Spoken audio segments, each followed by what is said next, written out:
नमस्कार। लोकसभा चुनावों की घोषणा कभी भी हो सकती है। सभी पार्टियों ने तैयारियां शुरू कर दी हैं और अगर हम बात करें दिल्ली की तो दिल्ली में आम आदमी पार्टी और कांग्रेस का गठबंधन हो गया। 4-3 के हिसाब से ये लोग आपस में चुनाव लड़ेंगे। ऐसे में बीजेपी के सामने भी चुनौती है क्योंकि सीधा मुकाबला अब केवल 2 पार्टियों में होगा और किस प्रकार से नए उम्मीदवारों का चयन किया जाए इसको लेकर बीजेपी ने भी तैयारियां शुरू की हैं। हमारे साथ हैं डॉक्टर नंदकिशोर गर्ग। कार्यक्रम नमो इम्पैक्ट में हम उनसे जानेंगे कि किस प्रकार से तैयारियां। इस बार ये सुना है डॉक्टर साहब की जो बीजेपी है वो जमीनी कार्यकर्ताओं से सलाह मशवरा कर रही है टिकट का बंटवारे से पहले। बीजेपी में ऐसा हमेशा से ही होता है, सलाह मशवरा एक लेवल के कार्यकर्ता जमीनी का कहें, परंतु एक स्ट्रक्चर्ड पार्टी है।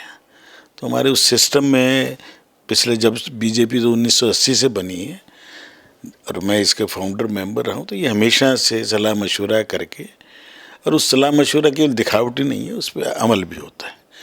और तो इस बार कोई विशेष नहीं है क्योंकि हमारा जो नेटवर्क है उसके थ्रू हमारे ज़िला की टीम है, उसके अंदर हमारे मोर्चाज हैं, उन सब का एक व्यू आ जाता है। तो जैसे इस बार तो सुनने में कि अलग से कमेटियां बनाई गई हैं, कुछ वरिष्ठ नेताओं को साथ लेके उनसे सलाह मांगी गई है कि 5-5 जो उम्मीदवार हैं उनके नाम भेजिए। ये भी सदा से होता है, कॉरपोरेशन की टिकटों में भी यही होगा, विधानसभा में, लोकसभा।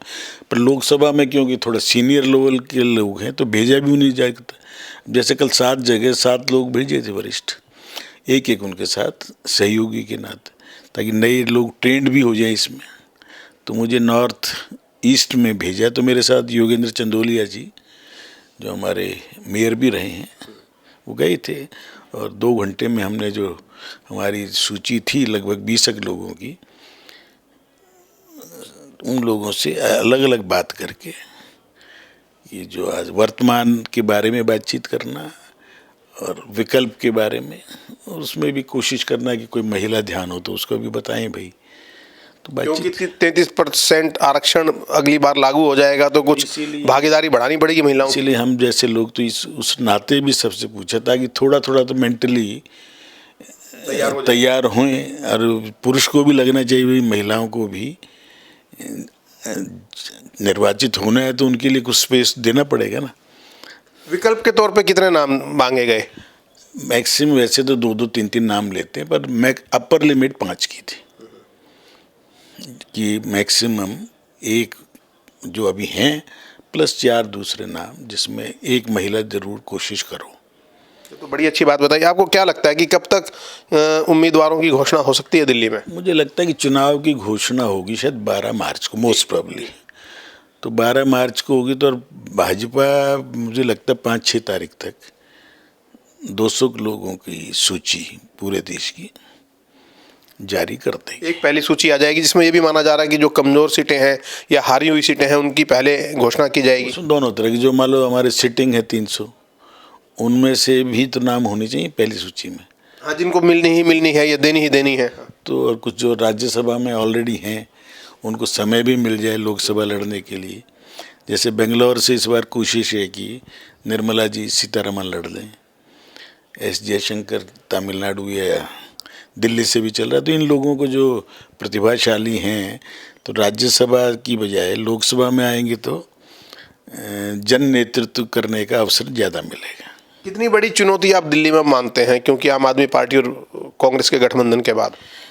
मैं समझता हूँ 0-0 कितने ही जोड़ लें, जब तक कोई एक उसके साथ ना हो। तो कांग्रेस और झाड़ू पंजाब में एक दूसरे को गाली देंगे 13 की 13 सीटों पर, और यहाँ वो 4 और 3 पे लड़ेंगे। तो लोगों को बेवकूफ़ समझते हैं या कार्यकर्ताओं को? झाड़ू के अंदर कौन है कार्यकर्ता? सारे कांग्रेस से ही गए हुए लोग हैं। आज 3 सीट कांग्रेस लड़ेगी तो उसके नीचे के एमएलए सारे किसके हैं? झाड़ू के। आज वो 3 कांग्रेस सपोज करो तीनों जीत जाएं तो उन एमएलए को दोबारा स्थान मिलेगा क्या? अगर 70 सीटें इसी रेशो में भी डिवाइड हों तो 30 तो कांग्रेस को जानी चाहिए ना, और 40 मान लो झाड़ू को जाएं लड़ने के लिए। तो जो आदमी चुनाव लड़ना छोड़ देंगे वहाँ पार्टी समाप्त हो जाती। जैसे तमिलनाडु में क्या हुआ, 1967 के बाद कोई भी राष्ट्रीय पार्टी चुनाव लड़ने लायक ही नहीं बची। तो कारण है कि जब चुनाव लड़ेंगे ही नहीं तो आदमी कहता मैं कार्यकर्ता बन के केवल ये नारेबाजी करें 4 साल और 5वें साल पार्टी लगाना, दरी बिछाना नहीं और पार्टी ही गायब है। लेकिन जो दिल्ली में जो भी मौजूदा सांसद हैं उनको लेकर बहुत ज़्यादा सकारात्मक रुख मतदाताओं का नहीं है। अब इसको आपको पैमाना क्या नापने, सिटिंग जो होता है, मैं तो चुनाव भी लड़े, राजनीति में रहे 2 बार से ज़्यादा, जैसे पश्चिमी है ना वेस्टर्न सोच, पत्नी भी लंबा नहीं रख पाते पति पत्नी एक दूसरे को, तो 10 साल के बाद लगे बदल के देखो, तो वो दिल्ली के लोग तो सबसे ज़्यादा इसमें है। वो कॉरपोरेशन विधानसभा काम, दिल्ली के काम विधानसभा में है, कॉरपोरेटर के। लोकसभा के सांसद को लोग उसी तुला पे तोलना चाहते हैं कि वो रोज़ मिलता रहे, आता जाता रहे, शक्ल दिखती रहे। अब आप सांसद हैं, संसद के अंदर आपको 150-200 दिन लगाने, तो आप उतना तो रोज़ नहीं जा सकते। फिर 35 लाख लोगों को सर्व करना है मिनिमम, कैसे संभव? तो लोगों को, आम लोग क्या कहते हैं, यार कॉरपोरेटर तो मिल लेता है, ये तो दिखाई नहीं देते। ये रहेगा हमेशा, हर पार्टी के साथ रहेगा, क्योंकि कल्पना हमारे देश की वोटर की एक जैसी है। वो पंचायत वाले को जैसे रोज़ देखते हैं ना, कहते सांसद भी वैसे ही तो है, मेरे जन्मदिन पे आए, मेरे ये आए। उसे कामों से मतलब होना चाहिए ना। अगर एक दिन के अंदर मोदी जी दिल्ली के अंदर 3 पुल दिए कल शिलान्यास, अखबारों में तो कोई चर्चा विशेष नहीं आई। 150-200 करोड़ रुपए के 3 पुल बनेंगे, FOB या RUB, सारे के सारे देश में आदमी जहाँ नहीं ऐसे थे लगभग 5000 क्रॉसिंग, आज एक भी नहीं। एक्सीडेंट क्यों होते थे? आज सारे देश के अंदर एक भी रेलवे क्रॉसिंग ऐसा नहीं जहाँ आदमी ना होता हो। तो जो काम हो रहे हैं, ये सांसद का ये काम है, अपने क्षेत्र के लिए डेवलप कराना, अपने एरिया में अधिक बड़ी फैसिलिटी लाना।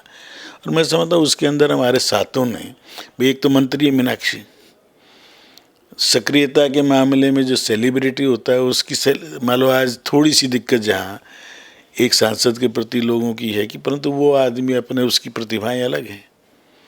ठीक है, देखते हैं, ज़्यादा कहना उचित नहीं, परंतु नॉर्थ ईस्ट में सांसद के प्रति लोगों की सद्भाव है। बहुत बहुत धन्यवाद। कुल मिलाकर महिलाओं के लिए एक शुभ सूचना ये हो सकती है कि दिल्ली में एक महिला उम्मीदवार हो सकती है, क्योंकि महिलाओं को भागीदारी देनी है 33% का।